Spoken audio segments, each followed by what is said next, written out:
సర్వశిక్షా అభియాన్లో పనిచేస్తున్న contract and outsourcing ఉద్యోగుల సమస్యలపై ఈరోజు రాష్ట్ర నాయకత్వం ఎస్పీడీ గారిని కలవడం జరిగింది. ఎస్పీడీ గారు అనేక అంశాల మీద చాలా సానుకూలంగా స్పందించారు. అత్యంత ముఖ్యమైనది రాష్ట్ర ప్రభుత్వం కాంట్రాక్ట్ అండ్ అవుట్సోర్సింగ్ ఉద్యోగులకి వేతనాలు పెంచుతూ 151 జీవో తీసుకొచ్చింది.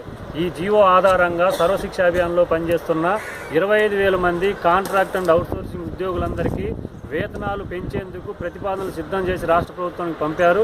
వారం రోజుల్లోపే ఈ సర్వశిక్షా అభియాన్లో పనిచేస్తున్న అన్ని విభాగాలకు సంబంధించినటువంటి ఉద్యోగులందరికీ వేతనాలు పెరగబోతున్నాయి. వేతనాల పెంపుదల మీద నిర్ణయం తీసుకున్నటువంటి ఎస్పీడీ గారికి Sarva Shiksha Abhiyan contract and outsourcing ఉద్యోగుల రాష్ట్ర కమిటీ తరఫున ప్రత్యేకంగా అభినందనలు, కృతజ్ఞతలు తెలియజేస్తూ ఉన్నాం. అదేవిధంగా వివిధ జిల్లాల్లో ఉన్నటువంటి సమస్యలను కూడా ఎస్పీడీ గారి దృష్టికి తీసుకెళ్లడం జరిగింది. కర్నూలు జిల్లాలో డిఎల్ఎంటీస్గా పనిచేస్తున్న వాళ్ళందరికీ రీఎంగేజ్మెంట్ ఇవ్వాలని చెప్పేసి కూడా ఎస్పీడీ గారిని అడిగాము.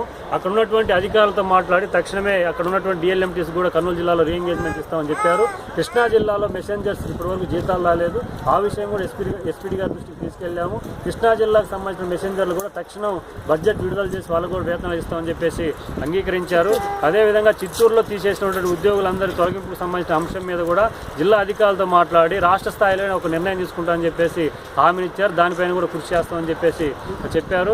అదేవిధంగా ఈరోజు కేజీబీయూల్లో పనిచేసినటువంటి సిఆర్టీలు, ఎస్ఓలకు సంబంధించిన ట్రాన్స్ఫర్ విషయంలో తీవ్రమైనటువంటి గందరగోళంలో ఉద్యోగులందరూ ఉన్నారు. ఈ ఉద్యోగుల యొక్క ఇబ్బందులని, సమస్యలన్నిటి కూడా ఎస్పీడీ గారితో మాట్లాడడం జరిగింది. ఇప్పుడు ఇచ్చినటువంటి బదిలీకి సంబంధించిన ఉత్తర్వులు వాళ్ళ ఇష్ట ప్రకారం మాత్రం చేసుకోవచ్చని చెప్పారు.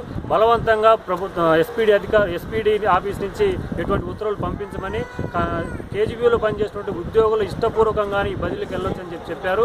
ఆ మేరకు కేజీబీలో పనిచేసినటువంటి సిఆర్టీలకు, ఎస్ఓలకు సంబంధించినటువంటి ఇబ్బందులని సానుకూలమైనటువంటి దృక్పథంతో, మానవతా దృక్పథంతో పరిశీలించి ఈ సంవత్సరానికి సంబంధించినటువంటి బదిలీల విషయంలో సానుకూలమైనటువంటి నిర్ణయం తీసుకున్నటువంటి ఎస్పీడీ గారికి కూడా రాష్ట్ర కమిటీ నుంచి ప్రత్యేకంగా కృతజ్ఞతలు తెలియజేస్తా ఉన్నాం. మొత్తం కాంట్రాక్ట్ అండ్ అవుట్సోర్సింగ్లో పనిచేస్తున్న సర్వశిక్షా అభియాన్ ఉద్యోగులందరికీ సంబంధించినటువంటి ఒక విధానాన్ని రూపొందించమని కూడా గతంలో అడిగాము. ఈ నియామకాలకు సంబంధించి మొత్తం స్ట్రీమ్ లైన్ చేసి స్టేట్ వైడ్గా ఒకటే విధానం రూపొందిస్తామని చెప్పేసి కూడా ఈరోజు హామీనిచ్చారు. మొత్తం కాంట్రాక్ట్ అండ్ అవుట్సోర్సింగ్ ఉద్యోగులకు సంబంధించి సర్వశిక్షా అభియాన్లో పనిచేస్తున్న ఉద్యోగులందరికీ సంబంధించి ఈరోజు ఎస్పీడీ గారు ఒక సానుకూలమైనటువంటి నిర్ణయము మన పట్ల తీసుకున్నారు. వీరందరికీ కూడా మనందరి తరపున వారికి ప్రత్యేకంగా అభినందనలు తెలియజేస్తా ఉన్నాం. రాబోయే కాలంలో మన సమస్యలు పరిష్కరించుకోవాలన్నా, మన డిమాండ్స్ నెరవేర్చుకోవాలన్నా మనందరం కూడా కలిసికట్టుగా మరింత ఐకమత్యంతో పోరాడాల్సిన అవసరం ఉందని చెప్పేసి మీ అందరికీ, కాంట్రాక్ట్ అండ్ అవుట్సోర్సింగ్ ఉద్యోగులందరికీ, సర్వశిక్షా అభియాన్లో పనిచేస్తున్న అన్ని విభాగాల ఉద్యోగులందరికీ కూడా రాష్ట్ర కమిటీ నుంచి మీ అందరికీ కూడా తెలియజేస్తా ఉన్నాను.